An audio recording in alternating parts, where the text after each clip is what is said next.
Good morning दोस्तों, मैं doctor सपना साथ अपने इस यूट्यूब चैनल पर आप सभी का स्वागत करती हूँ।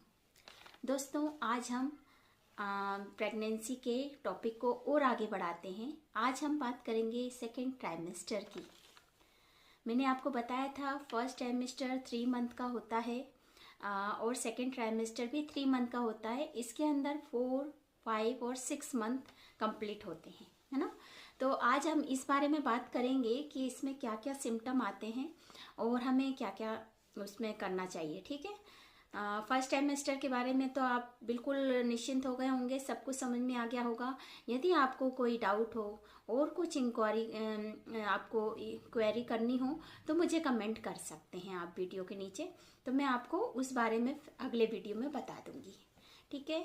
तो आज स्टार्ट करते हैं प्रेगनेंसी के सेकेंड ट्राइमेस्टर के बारे में। यह 3 मंथ का होता है। ये इसमें 4, 5 और 6 मंथ कंप्लीट हो जाते हैं और इस दौरान हमारे बॉडी में क्या क्या परिवर्तन आते हैं, क्या क्या सिम्टम इंक्रीज होते हैं या पहले सिम्टम चले जाते हैं, क्या कि वो अभी भी रहते हैं, ये सब के बारे में बात करेंगे। सबसे पहला सिम्टम आता है कमर दर्द, बैकएक। ये तो आप समझ ही गए होंगे कि प्रेगनेंसी जैसे जैसे बढ़ रही है उसका वजन बढ़ रहा है, बेबी का भी, है ना। तो मदर उस वजन बढ़ने के कारण कमर पर प्रेशर पड़ता है ना। प्रेशर पड़ता है जिसके कारण उसे कमर दर्द बना रहता है। ये पूरे 4, 5 और 6वें महीने में कमर दर्द बना रहता है और आगे भी कंटिन्यू रहता है ये, ठीक है।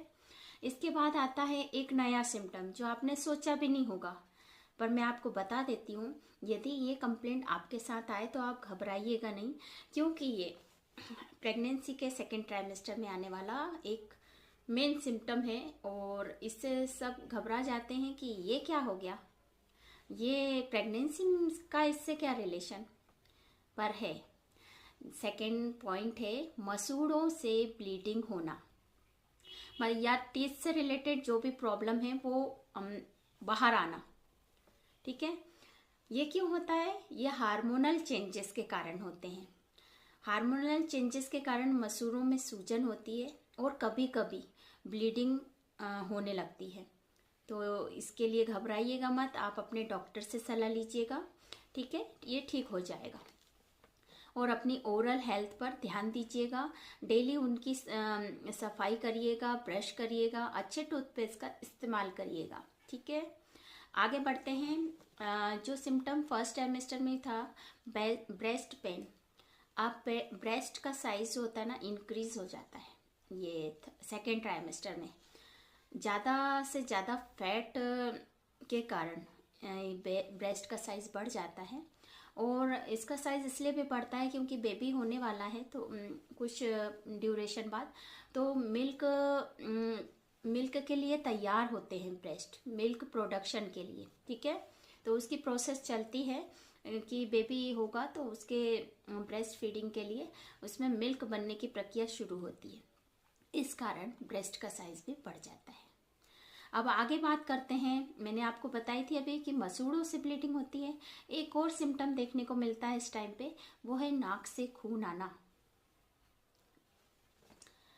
ये भी हार्मोनल चेंजेस के कारण होता है। बहुत से हार्मोन चेंज होते हैं इस टाइम में अपने, क्योंकि एक बच्चे को हम अपने बॉडी पार्ट्स के अंदर उसको डेवलप करते हैं, ये बहुत बड़ी चीज़ है।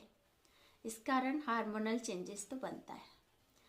तो इसके कारण क्या होता है ना, खर्राटे, जो प्रेग्नेंट वुमेन रहती है उनमें खर्राटे की समस्या आ जाती है एकदम से। क्यों पहले नहीं रहती थी, पर ये प्रेगनेंसी के दौरान उसमें खर्राटे आने लगते थे और नाक से खून भी आने लगता है, ठीक है। इसका कोई रीज़न नहीं रहता है, सिर्फ हार्मोनल चेंजेस के कारण। वो भी समय के साथ ठीक हो जाता है या फिर आप इसके लिए डॉक्टर की सलाह ले सकते हैं। अब इसके बाद आता है सीने में जलन। ये तो शुरू से है, नोजिया वॉमिटिंग जो मैंने बताया था आपको। सीने में जलन, एसिडिटी और हार्मोनल चेंजेस, ये सब के कारण होता है। कॉन्स्टिपेशन, मैंने बताया था कि जो सप्लीमेंट्स चलते हैं उसके कारण कॉन्स्टिपेशन की समस्या शुरू से आखिरी तक देखने को मिल सकती है। इसके लिए आप अच्छा रेशेदार फूड खाएं, हेल्दी खाएं, पौष्टिक खाएं, ठीक है। इसके बाद पैरों में दर्द, पूरा जो बेबी का वजन है ना, वो जो मदर के वेट पर, मदर की बॉडी पर आ जाता है और उसके पैरों पर दबाव पड़ने लगता है, ठीक है, जिसके कारण गर्भावस्था जैसे जैसे बढ़ती है, first trimester, second trimester, third trimester, इसमें ये समस्या बढ़ती जाती कि पैरों में दर्द धीरे धीरे धीरे धीरे बढ़ता ही जाता है, कम नहीं होता है, ठीक है। और पेन किलर हमें लेना नहीं है, ठीक है, ये अपने आप समय के साथ ठीक हो जाता है। अब इसके बाद है वेजाइनल डिस्चार्ज। वेजाइनल डिस्चार्ज, जो वाइट डिस्चार्ज आप समझते होंगे, वाइट डिस्चार्ज जैसा ही अभी सेकेंड ट्राइमेस्टर में वेजाइनल डिस्चार्ज होता है, जो कि वाइट कलर का होता है और थोड़ा गाढ़ा सा होता है, तो इससे भी घबराना नहीं है, ये कॉमन सिम्टम है, ठीक है। नेक्स्ट है बेक्सन हिक्स कॉन्ट्रैक्शन। ये एक टाइप का कॉन्ट्रैक्शन होता है जो ओवरी में होता है। ये क्यों होता है? ओवरी को बेबी बर्थ के लिए स्ट्रॉन्ग बनाने के लिए कुछ कॉन्ट्रैक्शन होता है, उसे ही बेक्सन हिक्स कॉन्ट्रैक्शन कहते हैं, और ये 9 मंथ तक चलते रहते हैं, ठीक है। अभी ही स्टार्ट होते हैं, ये फर्स्ट ट्राइमेस्टर में नहीं रहता है, ये 4, 5, 6, 7, 8, 9 तक चलता रहेगा। इसके बाद है मार्क्स, आपकी बॉडी पर मार्क्स बनने लगते हैं, निशान, जो आप बाद में, बहुत से पेशेंट, बहुत सी वुमेन्स को नहीं बनता है, पर बहुत सी वुमेन्स को इतनी ज़्यादा मार्क्स बन जाते हैं कि वो बाद में उन्हें अजीब लगता है, पर किसी किसी को बिल्कुल नहीं होता और किसी किसी को ज़्यादा होता है, तो ये इसका भी ट्रीटमेंट लेकर इससे ठीक किया जा सकता है, या फिर डिलीवरी के बाद ही अपने आप भी ठीक हो जाते हैं। ये इस टाइम जो पीरियड चल रहा है, इसमें पेट, ब्रेस्ट और थाई पर ये धारीदार गुलाबी लाल और धारियाँ उभर जाती हैं और ये मार्क्स का रूप ले लेती हैं। ऐसे धारी धारी चलती हैं, तो वो इन तीनों ही जगह पे देखने को मिलती है, पेट, ब्रेस्ट और थाइस पर, ठीक है। इसके बाद आ जाता है, और हाँ, ये जो मार्क्स रहते हैं इसमें स्किन खिंचती है, स्किन खिंचती है तो उसमें ईचिंग भी होती है, ठीक है।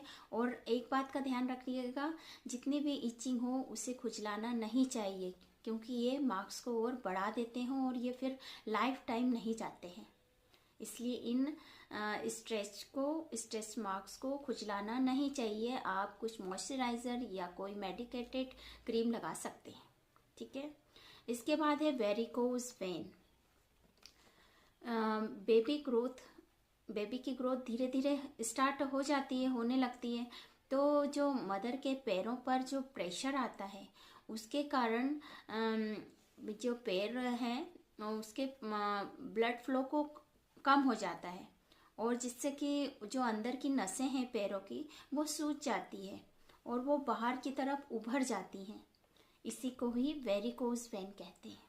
और ये अभी तो कम, थर्ड ट्राइमेस्टर में और ज़्यादा तकलीफ देती है, पर घबराइए मत, ये डिलीवरी के बाद ऑटोमेटिक ठीक हो जाती है। तो आज ये जो मैंने बताया है ये सब सेकेंड ट्राइमेस्टर के बारे में बताया है। आपको इसमें कुछ भी डाउट हो, कुछ भी पूछना हो मुझसे, तो आप मेरे इस वीडियो के नीचे कमेंट कर सकते हैं, मैं उसका आंसर अवश्य करूँगी। और आपको मेरी जानकारी ये वाली अच्छी लगी हो तो please like, share and comment और सब्सक्राइब करिएगा, और बेल आइकन के बटन को प्रेस कर दीजिएगा ताकि आपको आने वाले वीडियो की नोटिफिकेशन सबसे पहले मिले। धन्यवाद।